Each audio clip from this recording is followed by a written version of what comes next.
ද්වේගයේ වර්ගජ සමීකරණ ගත්තොත් වර්ගජ සමීකරණ විසඳන්න පුළුවන් ආකාර කීපයක්ම තියෙනවා. දැන් අපිට පුළුවන් වර්ගජ සමීකරණයක් ප්‍රස්ථාර භාවිතයෙන් විසඳන්න පුළුවන්. ඒ කියන්නේ ඔයාලා දැනටම වර්ගජ ප්‍රස්ථාර අඳිනවනේ.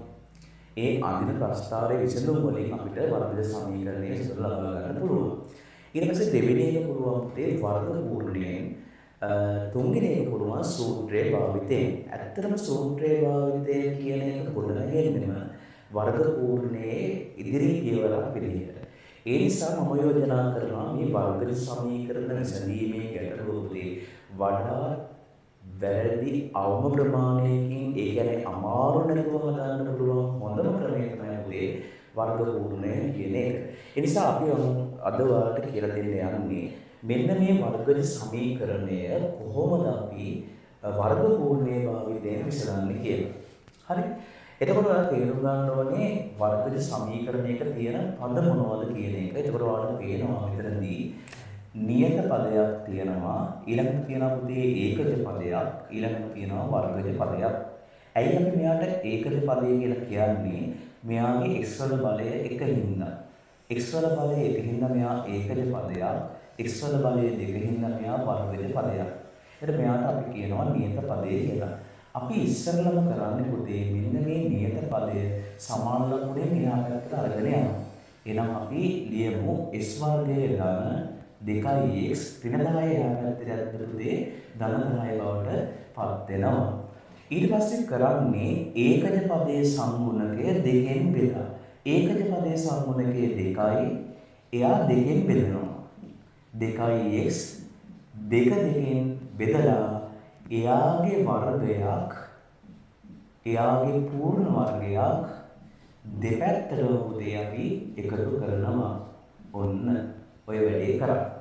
දැන් ඔයාලට තේරෙනවා පොඩ්ඩක් මේක තව සුළු කරගමු. s වර්ගයේ දාන 2x දෙක දෙකෙන් බෙදනවා පුතේ 1යි. එහෙනම් එකේ වර්ගය කියලා එනවා. සමානයි 10 එකතු කිරීම දෙක දෙකෙන් බෙදනවා 1යි. එකේ වර්ගය කියලා අපිට ගන්න පුළුවන්. දැන් කොහොමද මෙතනින් යාට සුළු කිරීම කරන්නේ? x ලිව්ව හැම වෙලෙම මෙතන තියෙන වීඩියෝ පදේ ලියන්නේ x. හරි? ලියලා ඊට පස්සේ පුතේ මෙන්න මෙතන තියෙන ලකුණ ලියන්න.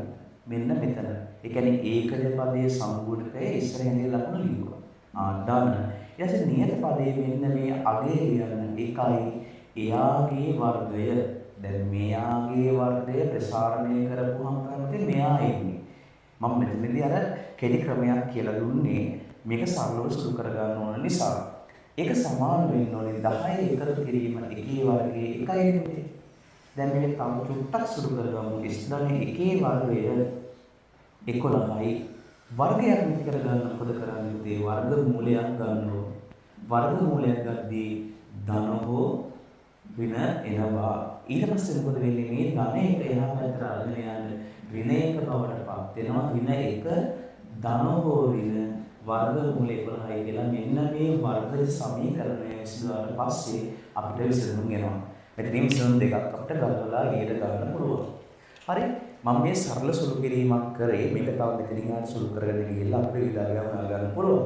නමුත් දැන් මෙතන තේරුම් ගන්න ඕනේ වර්ග පූර්ණයේ කියන එක තමයි ගොඩක්ම ලේසි කියන එක සූත්‍රයට වඩා අපිට ලකුණු ගන්න.